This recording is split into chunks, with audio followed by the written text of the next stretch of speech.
This one upsets me a little bit because it says owner surrender, life change, i.e. new baby.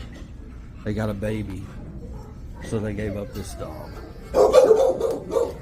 which is really one of the saddest things you'll ever see. You know, I get it. People have kids and everything, but you don't just abandon a family member. Clearly, she's very upset. Very upset.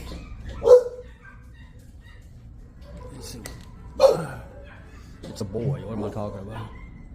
Harbor Jade. Jade? Knows his name. Definitely going to be house trained.